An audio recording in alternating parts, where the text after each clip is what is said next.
페이지 95쪽 믿음의 혜택에 대해서 이제 살피겠습니다. 믿음의 혜택은 무엇이 있죠?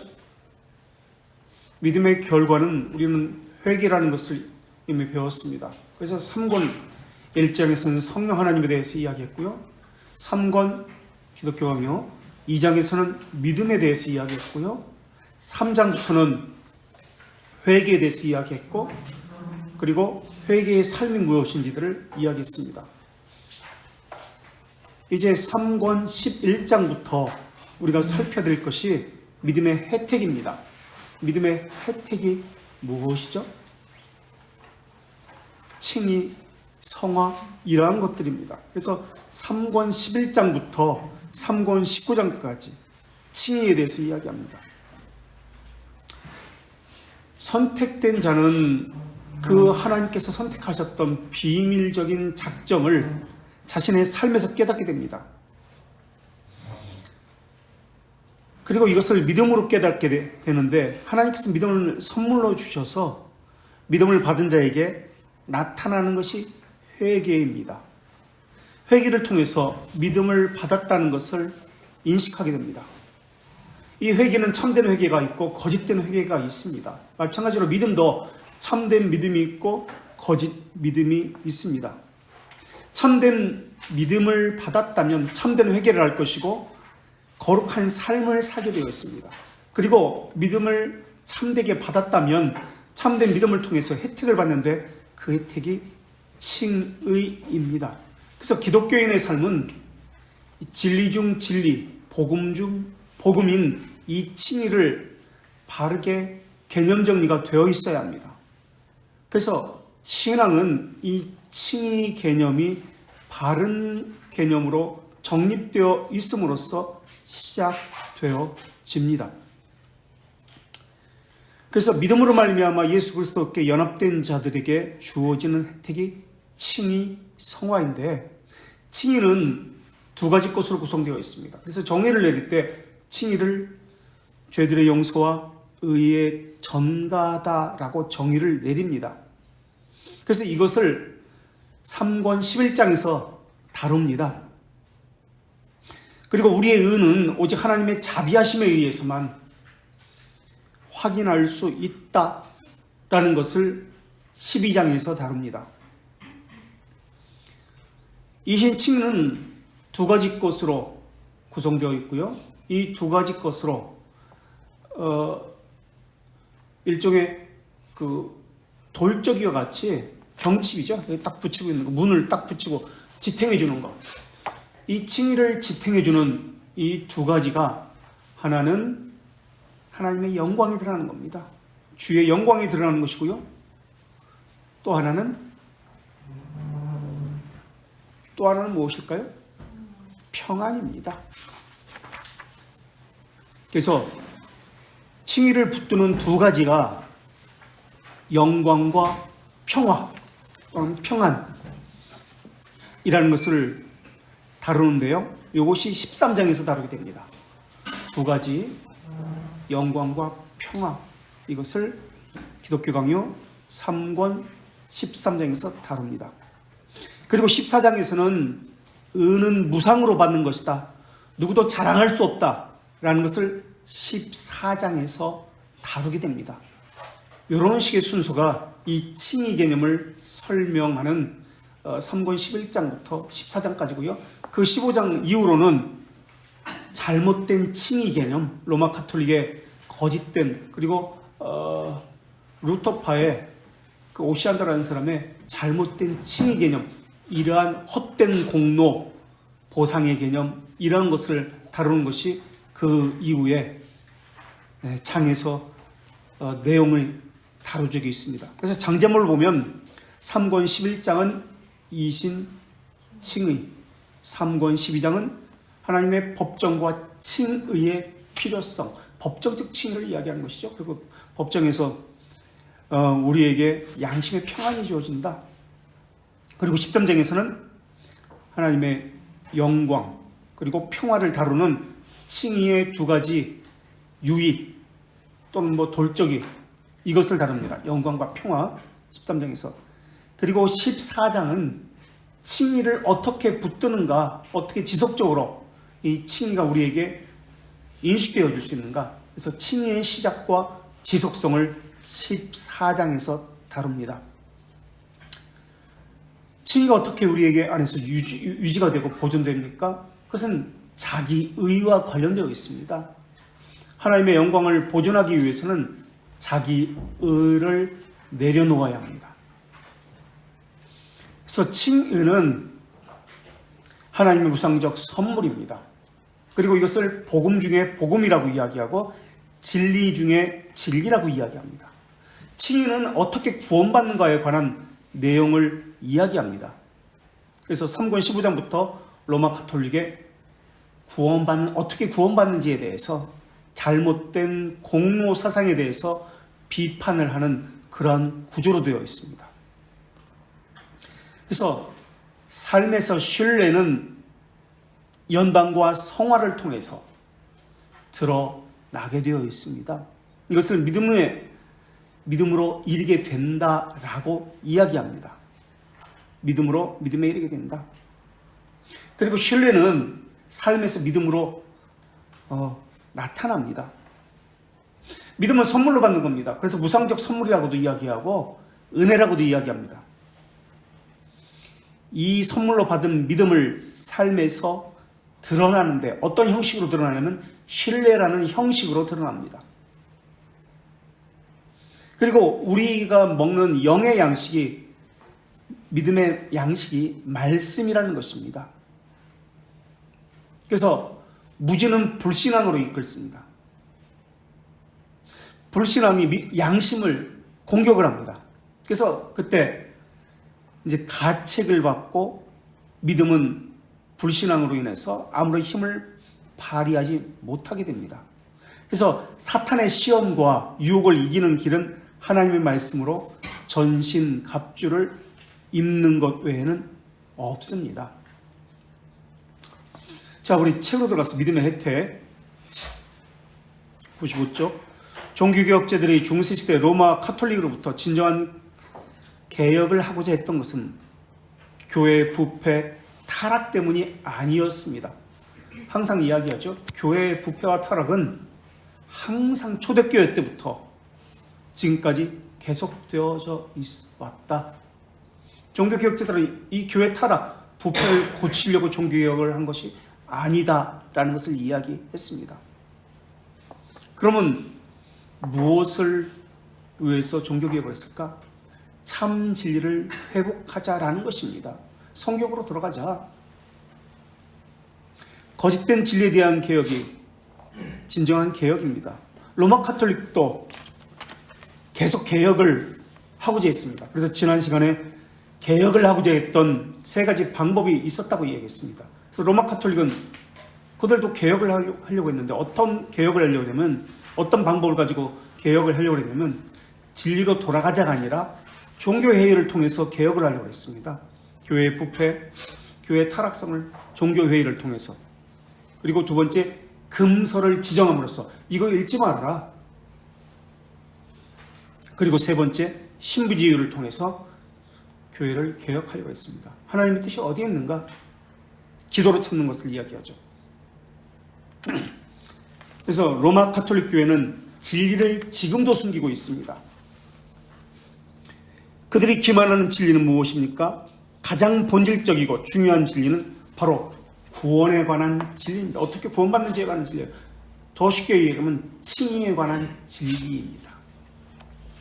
구원받는 진리. 그들은 구원을 우리의, 그러니까 세미 펠라기우스주의죠.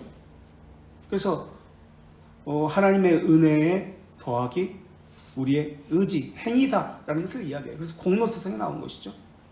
그래서 사람의 공로가 부족하니까 성인의 공로, 이것을 끌어가지고 세례명을 주고 그들의 이름을 빌어가지고 천국으로 간다라는 것을 이야기하죠. 그래도 못 가니까 연옥에 간다라는 것을 만들어냈고, 연옥에서 위태에서 헌금을 많이 하고 공로를 많이 쌓으면 연옥에 있는 우리 신앙이 아니라 자신의 조상들이, 부모들이 이제 연옥에서 천국으로 간다. 그러지 않으면 연옥에서 머물게 된다. 뭐 이런 식의 이야기가 나오게 된 거죠. 구원과 밀접한 관계를 맺고 있는 진리는 바로 칭의 교리입니다. 로마 가톨릭은 칭의 교리를 시작하는 칭의가 있습니다. 두 가지 칭의로 이야기하는데 처음 시작하는 칭의가 있고 최종적으로 구원받는 칭의 이렇게 둘로 나눕니다. 칭의는 종교개혁자들이 로마 가톨릭으로부터 벗어나서 재발견한 진리입니다. 이건 재발견했는데 없었던 것이 아니에요. 어거스틴도 오직 은혜로 오직 믿음으로 구원받는다는 것을 이미 1000년 전에 이야기한 겁니다. 근데 1000년 후에 루터가 다시 나타나서 이것을 다시 확인하고 이야기한 것뿐입니다. 루터파 가운데 종교개혁자죠. 루터파 가운데 오시안더라는 사람은 본질적인 의를 이야기하게 됩니다.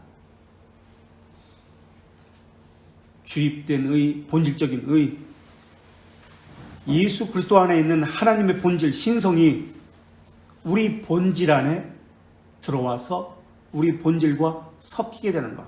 이게 본질적인 의예요.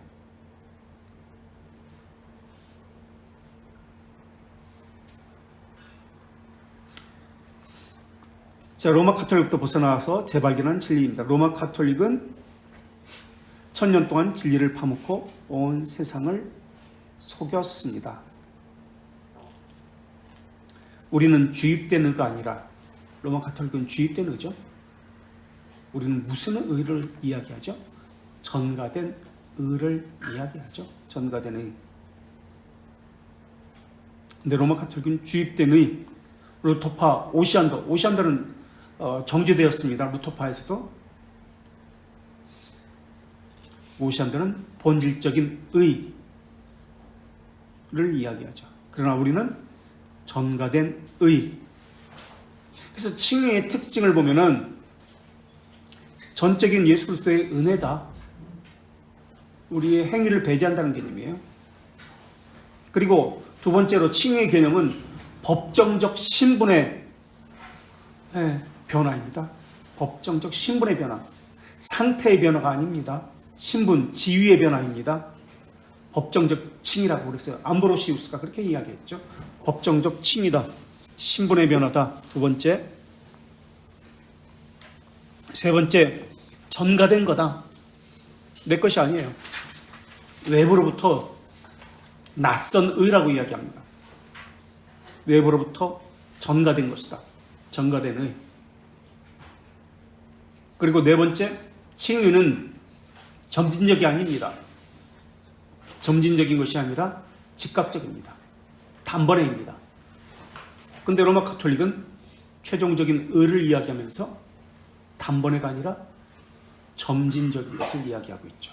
그러나 칭의는 성화와 다르게 즉각적이고 단번에입니다. 성화는 반대로 점진적이고 단번에가 아닙니다.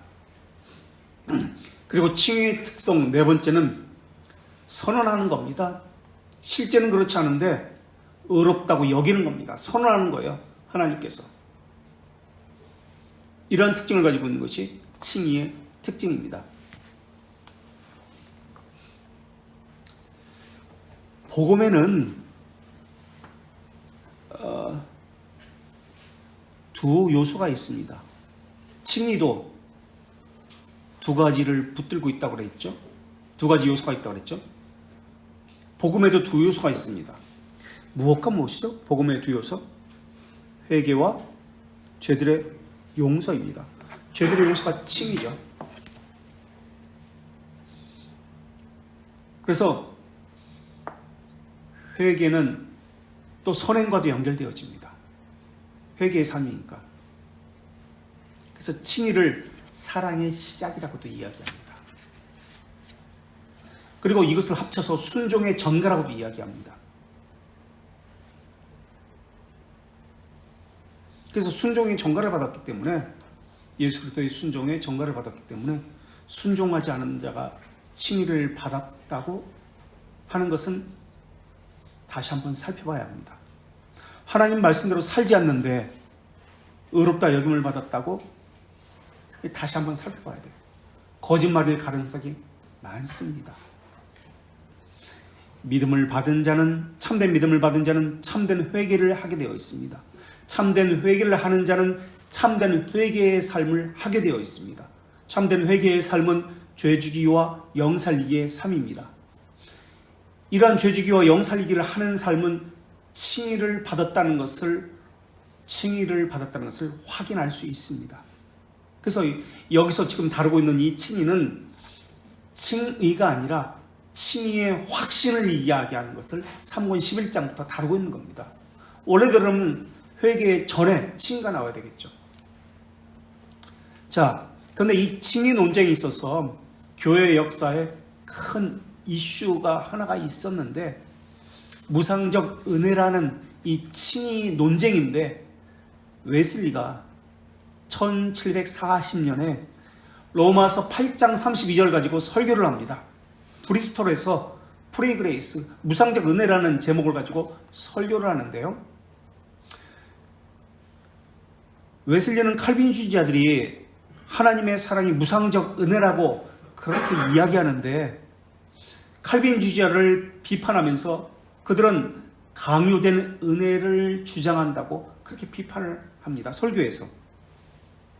웨슬리도 하나님의 은혜가 없이는 그 누구도 예수 그리스도를 믿을 수 없다고 그렇게 이야기합니다.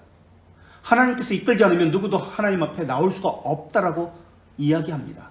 그런데 웨슬리는 그것을 어떻게 해석했느냐면, 이 설교에서 하나님의 도우심이 없다면 우리는 하나님께 나아갈 수가 없다라고 설교를 합니다. 이게 무슨 말일까요?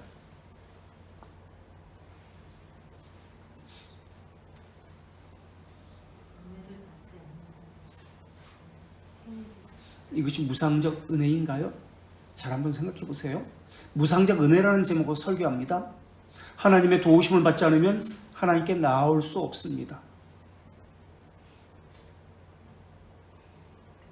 이것이 말하고자 하는 것이 무엇일까요? 결국 하나님의 이끄신다는 말의 의미는 도움이란 말입니까? 그러니까 하나님이 우리를 도와주면 우리의 의지가 하나님께 나아가게 된다. 불가항력적 은혜입니까? 하나님의 도움입니까? 그러니까 하나님의 도움 더하기 우리의 행위입니까? 불가항력적 은혜입니까? 이런 문제에 직면하게 됩니다. 웨슬리는 이 무상적 은혜라는 것을, 그 설교를 처음 시작을 이렇게 합니다. 하나님께서 세상을 얼마나 사랑하신지 모릅니다. 여전히 죄인이었을 때 예수 그리스도께서는 죄인들을 위해서 죽으셨습니다. 그분이 우리에게 모든 것을 주셨습니다. 이것이 얼마나 무상적인지 모릅니다. 구원이 우리에게 임할 때 하나님의 사랑은 전적으로 무상적이었고, 이것을 모든 자에게 무상적으로 베푸셨습니다. 이렇게 시작합니다. 그러면서 도움이라는 하나님의 이끄심을 도움이라고 이야기합니다. 거기에는 문제가 있습니다. 그래서 이것을 가지고 휘필드라고 우리 알고 있죠. 조지 와이필드와 논쟁을 합니다. 싸우게 됩니다. 둘 다 친구 사이였는데 이것 때문에 이제 칭의에 대한 개념이 서로 다르다는 것을 확인하게 됩니다. 웨슬리는 예정론이 기독교인의 행복을 없애는 것이라고 이야기합니다. 예정론은 선행의 열정을 없애는 교리다. 계시종교인 기독교의 은혜를 없애는 그런 교리다라고 이야기합니다. 신성모독으로 가득 찬 교리가 바로 예정론이라고 이야기합니다. 그래서 함께 미국의 1차 대각성 운동을 펼쳤던 친구 사이입니다. 조지 와이필드는 웨슬리의 설교가 잘못된 설교다, 교리를 잘못 해석했다라고 지적합니다. 자기 아들을 아끼지 아니하고 내어주신 이가 어찌 그 아들과 함께 모든 것을 우리에게 주시지 않겠느냐라고 할 때, 무상적 은혜는 모두에게 주신다라는 웨슬리의 해석이 잘못된 것이고, 또 도움이라고 해석하는 이것이 잘못됐다라고 이야기합니다. 도움을 주고 도움을 받으면, 주입되면, 은혜가 주입되면 그것을 가지고 우리가 나아가면 최종적으로 구원을 받을 수 있다라는 로마 카톨릭적인 그러한 개념이 엿보이기 때문에 그렇습니다. 그리고 무상이라는 개념은 모두에게 주시는 공짜라는 개념으로 해석하면 안 됩니다. 택자에게만 주시는 것이고요. 또 공짜라는 개념이 아니라 무상이라는 개념은 가치를 매길 수 없다. 값을 매길 수 없다. 대단한 가치가 있다라는 이런 개념입니다. 근데 사람들은 무상적인 은혜를 베푸셨는데 사람들이 파렴치하게도 어떻게 순종하지 않지? 어떻게 하나님의 은혜를 저버리지? 하나님의 은혜를 저버렸으니까 지옥에 가는 게 마땅해 라고 해석을 합니다. 요 해석에 대해서, 이런 설교에 대해서는 또 어떻게 생각하십니까? 어떻게 생각하세요? 이런 설교에 대해서. 하나님의 은혜를 주셨어, 무상으로. 그런데 왜 그 은혜를 저버려? 그러니 지옥 가는 게 합당해. 당연한 거야. 어떻게 생각하세요? 무슨 문제가 있어요? 이런 설교에. 이렇게 많이 설교합니다. 이 칭의 개념과 관련되어진 설교인데요. 뭐가 문제죠? 옳은 설교입니까? 옳은 해석입니까? 뭐가 틀렸어요? 지금 웨슬리의 설교하고 똑같은 거예요, 이게. 왜 틀렸죠? 뭐가 문제죠? 네? 왜? 불가항력적 은혜가 아니에요, 그죠? 협력하는 은혜예요. 협력하는. 사람이 협력해서 너 하나님의 은혜를 저버려? 저항할 수 있는 은혜를 이야기하고 있는 거예요, 지금. 하나님께서 은혜를 주면 불가항력적입니다. 반드시입니다. 순종하게 되어 있습니다. 하나님의 택자에게 하나님께서 믿음을 무상으로 주어질 땐 반드시입니다. 그런데 하나님의 은혜를 우리가 사람이 거부할 수 있다라고 지금 설교했던 거예요, 지금. 거부할 수 있는 은혜다. 이게 아르미스주의자들의 주장입니다. 거부할 수 있는 은혜. 네가 지옥 가려고 하나님의 은혜를 저버렸어. 그러니까 지옥 가는 건 당연해. 사람의 행위에 중점을 두고 있습니다. 하나님의 은혜는 무조항, 무조건적입니다. 그래서 무상이라는 말은 공짜란 뜻이 아니고요. 무상적 은혜라는 말의 의미는 인간의 상상력을 첫째 포기하라는 의미입니다. 인간의 상상력을 포기하라라는 뜻이 무상이라는 뜻입니다. 두 번째, 이것은 공짜라는 개념이 아니라 측량할 수 없는 은혜라는 뜻입니다. 사람의 머리로는 도저히 측량할 수 없는 무한한 은혜입니다. 그리고 무상이라는 개념은 세 번째로 모든 것의 원인이다. 모든 답을 하나님이 가지고 계신다라는 개념이 무상이라는 뜻입니다. 이런 논쟁이 웨슬리와 와이필드 간의 이 논쟁이었습니다. 프리 그레이스, 무상적 은혜, 1740년 로마서 8장 32절 가지고 했던 웨슬리의 무상적 은혜라는 설교를 가지고 역사 가운데 칭의 논쟁이 있었던 겁니다. 그러니까 웨슬리에게서는 아르미스주의적 이러한 태도, 이러한 해석이 보인다라고 할 수 있습니다. 자, 계속해서요. 칭의는 의롭게 여겨진다는 겁니다. 의롭게 되는 것은요. 의롭게 되는 것은 어디에 결이죠? 의롭게 되는 것이 아닙니다. 여겨지는 겁니다. 의로워지는 것이 아닙니다. 칭의는 의롭게 여겨지는 것입니다. 죄는 그대로 있습니다. 의롭게 되어지는 것은 로마 가톨릭입니다. 그래서 믿음으로 구원받는다고 할 때 이 전치사가 다르다라고 이야기했죠. 그렇죠? 둘 다 믿음으로 구원받는다고 얘기해요. 우리도 믿음으로 구원받는다. 그들도 믿음으로 구원받는다. 그러나 설명을 해보면 다르다고 했습니다. 우리는 바이 페이스입니다. 수단이라는 개념이에요. 도구라는 개념이에요. 아무것도 아니라는 개념이에요. 그렇거든요. 주입된 우리 안에 주입되었기 때문에 여기서 도움을 받아서 우리가 행위를 하게 된다. 그래서 하나님의 은혜와 더하기 우리의 행위, 협력하는 은혜를 이야기합니다. 세미펠라기우스주의예요, 이게. 그래서 공로사상도 나오는 거예요. 죄가 없다고 선언하는 것입니다. 죄들의 용서에 대한 법정적 칭의입니다. 암브로시우스가 이야기한 말이고요. 또 종교개혁 시대에 루터의 오른팔 멜랑이톤이 다시 한번 법정적 칭의다라는 말을 이야기했습니다. 누구도 칭의, 즉 의롭다 여겨진 자를 결코 죄인이라 고소할 수 없습니다.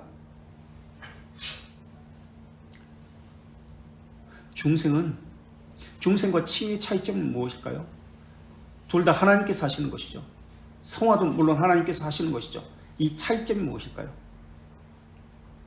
중생은 우리 안에 이루시는 하나님의 사역이지만 칭의는 하나님께서 우리에 대한 판결을 이야기합니다.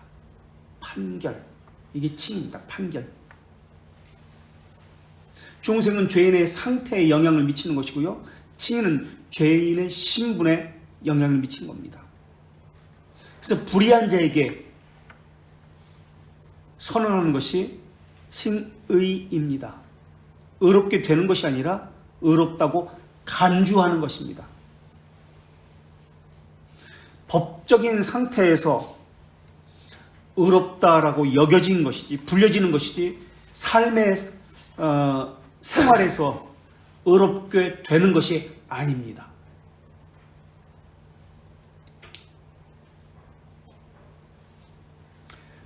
가장 의로우신 하나님께서 의롭다고 선언하셨기 때문입니다. 그래서 칭의는 우리가 마치 의로운 것처럼 여겨지는 것이다. 우리가 의롭다 여겨지는 것은 예수 그리스도의 순종이 우리의 것으로 여겨지기 때문에 그렇습니다. 예수님이 순종했는데 이것이 우리가 마치 순종한 것처럼 여겨지기 때문에 그렇습니다. 그래서 그분의 순종이 우리 의가 된다는 뜻입니다. 그것을 내주하심이라고 이야기하죠. 내주하심. 그래서 내주하심에 대해서는 좀 이따 다시 이야기하겠습니다. 이 무상적 은혜라는 말이 나오는 이유는 성경에서 어디서 나오냐면 거저 주시는 바, 에베소 1장 6절에서 나옵니다. 1장 6절. 거저 주시는 바. 여기 무상이라는 개념이 나와요. 여기서. 그가 에베소 1장 6절을 한번 읽겠습니다. 제가. 그가 사랑하시는 자 안에서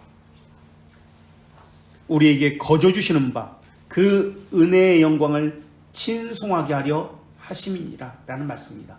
거저 주시는 바, 이게 무상적 은혜다라고, 거저 주시는 바 그 은혜, 이게 무상적 은혜다라고 여기서 가져온 겁니다. 에베소 1장 6절에서 값을 매길 수 없는 은혜다. 무상이란 대가를 지불하지 않고 값 없이, 대가 없이 베풀어졌다라는 의미입니다. 믿음의 선물이라고도 이야기하죠. 무상적 은혜를. 믿음의 선물이란 말은 우리의 행위 없이, 선행의 대가 없이, 공로 없이 대가가 아니다라는 것을 이야기합니다.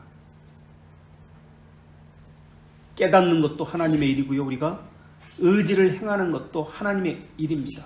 그렇게 마음 먹는 것도 하나님의 의지입니다. 하나님의 은혜예요.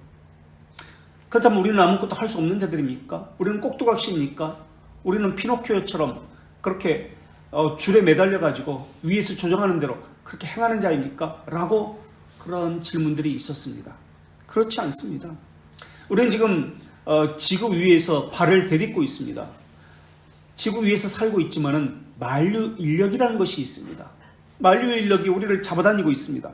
근데 우리는 전혀 이것에 대해서 저항을 못 느끼고 있습니다. 끌려다니고 있어요. 우리는 만류 인력에 의해서 우리가 할 수 있는 것이 없을 정도로 그렇게 만류 인력에 있어서 그렇게 그런 것지만 우리는 못 느끼고 있어요. 우리 마음대로 하잖아요. 만류 인력이 있는데도 불구하고 이것과 마찬가지예요. 우리 이성이 이것을 이해하지 못하고 있을 뿐 하나님의 주권과 인간의 의지는 자연스럽게 조화를 이루고 있습니다. 그래서 이것을 하나님의 지혜라고 이야기하죠. 계속해서 읽어보겠습니다. 그러므로 신자는 누가 능히 하나님께서 택하신 자를 고발하리요. 로마서 8장 33절의 말씀인데요. 의롭게 하시는 이는 하나님이시니 라고 담대하게 고백할 수 있습니다. 행위를 배제하기 때문에 그래요. 행위를 배제하기 때문에 예수 그리스도의 순종을 가지고 하나님의 심판대 앞에 나아가기 때문에 담대해질 수 있습니다. 그래서 성경적 칭의의 실제를 이제 이야기합니다. 그래서 아브라함의 신뢰를 보면은, 그리고 여기에는 나오지 않았지만 기독교 강의는 누가복음 18장 9절부터 14절까지 두 부류의 기도가 나옵니다. 한 사람은 바리새인의 기도가 나오고요, 한 사람은 죄인인 세리의 기도가 나옵니다. 이 세리의 기도는 성전 앞에 가까이 가지 못합니다. 그러면서 가슴을 치면서 나는 죄인으로소이다, 죄인으로소이다 울면서 그렇게 하고 갑니다. 그리고 이 바리새인의 기도는 나는 저들과 같지 않아서 감사합니다. 나는 무엇을 했습니다. 이런 기도를 합니다. 이게 누가복음 18장 9절에서 14절까지 바리새인과 세리의 기도 비유입니다. 그런데 의롭다함을 받은 것은 바리새인이 아니라 세리였습니다. 그래서 행위의 공로로 받은 것이 아니다. 의롭다함을 받은 것을 기독교 강의에서 예를 들어가지고 설명합니다. 그리고 여기서는 또 아브라함의 신뢰를 보면 의롭다 여겨졌다는 의미가 좀 더 명확해집니다. 아브라함이 하나님을 믿음이 의롭게 하는 힘을 소유했습니까? 믿음 자체가 의롭게 하는 힘이 있습니까? 이 말의 의미는, 아브라함이 하나님 믿었다라는 말의 의미는 믿음 때문에라는 말의 의미가 아닙니다. 그런데 어떤 이들은 믿음 때문에 라고 이야기합니다. 믿음은 수단입니다. 바이라는 단어를 썼습니다. 믿음 자체로는 의롭게 하는 힘을 갖지 못했습니다. 성령께서 두 가지 것을 우리에게 수용하도록 하십니다. 우리가 삶에서 적용하도록 성령께서 하십니다. 그것은 무엇이죠? 성령께서 우리에게 적용하시는 것은 믿음을 성령께서 주십니다. 그래서 우리가 두 가지 것을 수용하고 우리 삶에 적용하게 됩니다. 하나는 하나님의 자비하심입니다. 제1원인. 그리고 또 하나는 예수 그리스도의 구속의 은혜를 우리에게 수용토록 하게 하시고요, 적용하게 하십니다. 그래서 믿음으로는 제3원인을 이야기하고요, 제1원인 하나님의 자비하심입니다. 이게 돌트레이트의 전체적인 맥이잖아요. 그래서 이것을 실제적 유한 원이라고 합니다. 하나님의 자비하심을 유한 원인 또는 효과적 원인이라고 이야기합니다.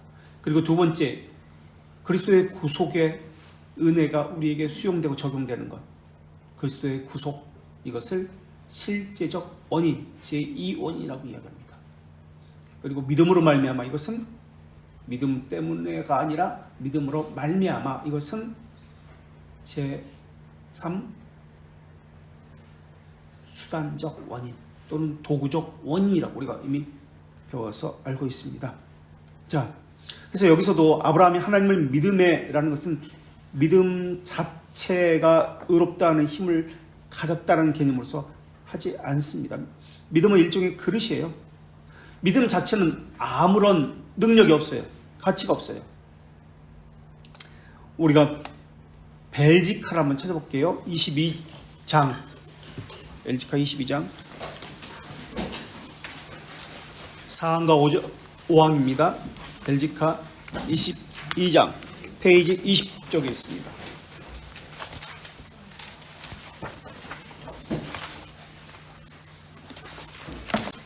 벨지카 22장 4항과 5항입니다. 4항, 그러므로 바울이 말한 바, 즉 우리가 오직 믿음으로 또는 행함이 없는 믿음으로, 행함이 없는 믿음으로, 이것은 이제 칭이란 개념이죠. 행위를 배제한다. 행위와는 무관하게 의롭다 여겨진다는 것을 우리는 분명하게 말하게 된다. 그렇지만 좀 더 정확하게 말한다면 믿음 자체가 우리를 의롭게 한다는 뜻이 아니다. 믿음 때문에 우리가 의롭게 되는 거 아니에요? 믿음은 우리의 의가 되신 예수 그리스도를 우리가 받아들이게 하는 한갓 도구에 불과하다.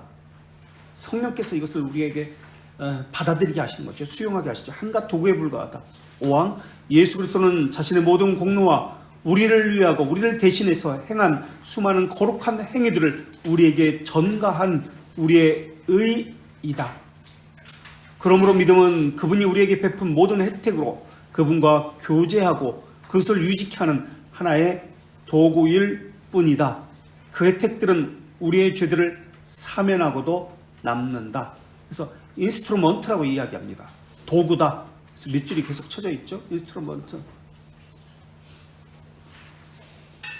또 이번에는 174쪽으로 갈게요. 신앙고백서 11장 2항입니다. 신앙고백서 11장 2항.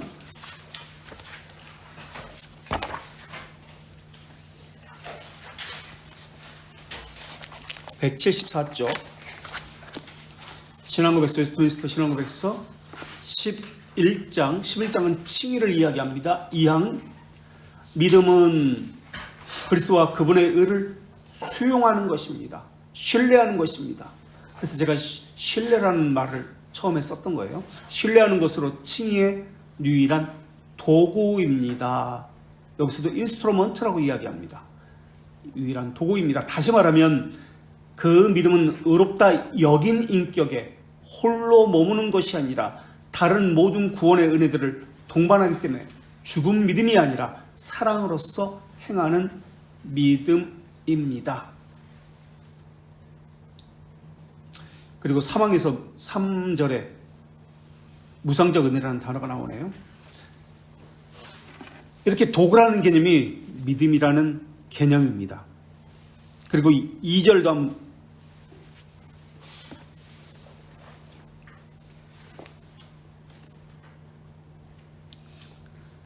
믿음은 의롭다 여긴 인격에 홀로 머무는 것이 아니라 다른 모든 구원의 은혜에 함께 동반합니다. 라고 그렇게 이야기하고 있습니다. 자, 계속해서 읽어보겠습니다.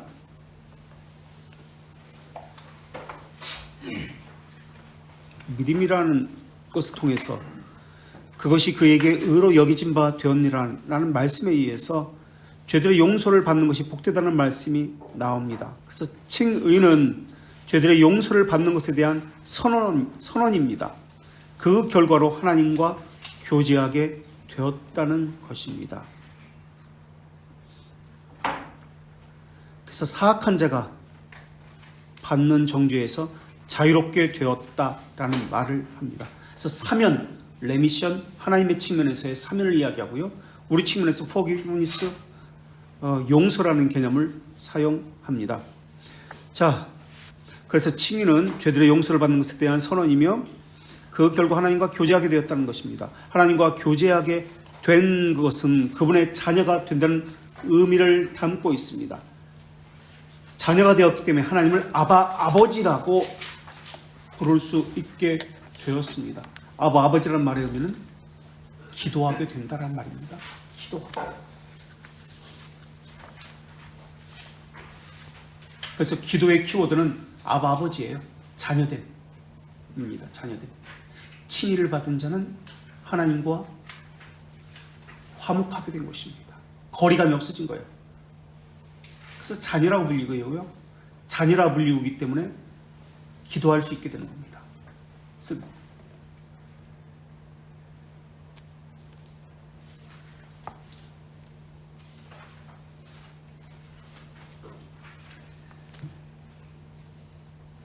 거저 주신다는 말의 의미는 거저 주신다. 수용이라는 의미입니다. 수용. 하나님의 은혜로 값없이 의롭다 하심을 얻은 자 되었느니라 라는 말과 거저 주신다, 수용 같은 말입니다. 이것을 접근한다라고도 표현합니다. 우리가 하나님께 접근할 수 있습니다. 하나님께서 우리에게 접근할 수 있습니다. 그래서 수용과 칭의는 같은 의미를 가지고 있습니다. 또 이것을 성경에서는 복이라고도 이야기합니다. 복은 죄들의 용서를 이야기합니다. 하나님께서 우리를 수용하십니다. 하나님의 은혜로 그래서 의롭다 하십니다. 그리고 자녀로 삼아주시고 교제하게 하시고 하나님의 것을 우리에게 다 내어주십니다. 우리는 우리 것이 아니라 또 하나님의 것이라고도 이야기합니다. 그래서 우리는 이렇게 해석할 수 있습니다. 사면이라는 말로 칭의를 해석할 수도 있습니다. 하나님 칭의는 사면, 리미션이라는 단어로 사용할 수 있습니다. 사면이다, 칭의는. 두 번째, 율법의 행위에서 얻을 수 없다는 말로 칭의를 사용할 수 있습니다. 세 번째, 예수 그리스도의 중재로 완전하게 여겨졌다는 말로 사용할 수 있습니다. 여겨진 겁니다. 된 것이 아니라 완전하게 여겨진 것입니다. 네 번째, 믿음으로 얻었다라고도 칭의라는 개념을 설명할 수 있습니다. 믿음으로 얻은 것이다. 다섯 번째, 만족이 일어나는데 주께서 만족함을 얻으셨는데 그 이유는 예수 그리스도로 인해서 죄인들이 의롭다 여겨지기 때문에 그렇습니다. 하나님의 정의는 만족되어야 합니다. 죄에 대해서 반드시 형벌을 내리셔야만 합니다. 하나님의 진노가 풀려져야 합니다. 그래서 예수 그리스도께서 이것을 담당하셔서 하나님께서 만족하신 겁니다. 그리고 하나님의 진노가 누그러뜨려진 겁니다. 그래서 하나님과 우리는 화목할 수 있고요, 교제할 수 있게 된 겁니다. 이런 의미가 칭의의 개념입니다. 행위가 인정되었다는 뜻이 아닙니다.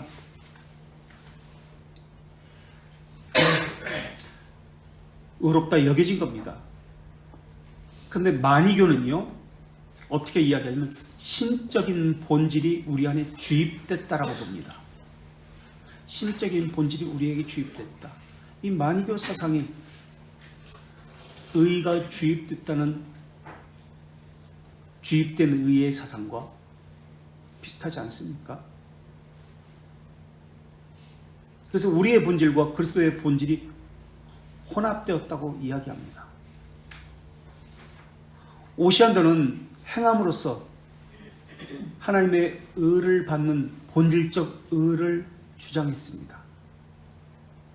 그래서 수용하는 의라는 단어를 이야기하는데 하나님의 의를 우리가 수용해서 여기서부터 공로 사상이 나오는 겁니다. 수용하게 되는 거예요. 우리가 수용하는 의. 자, 이신칭의. 이신칭의는 3권 11장부터 14장까지 이야기하는데요. 지금 여기서는 3권 11장만 이야기합니다. 너무나 칭의 부분이 방대한데 너무 요약을 했어요, 이 책은.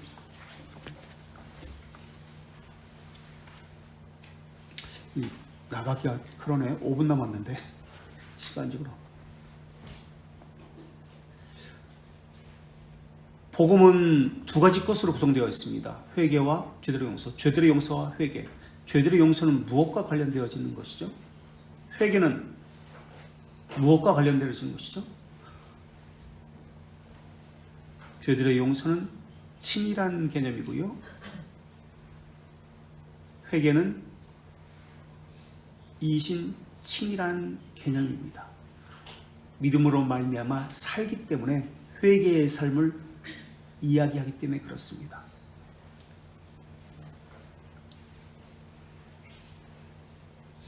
예수님의 중재로 하나님께서 우리를 의롭다 여기실 때 하나님은 무엇을 보고 우리를 의롭다 여기시나요? 하나님 무엇을 보고 우리를 의롭다 여기시나요? 예수 그리스도의 무죄성인가요? 그것을 보고 우리를 의롭다 여기시는 건가요? 어떻게 생각하세요?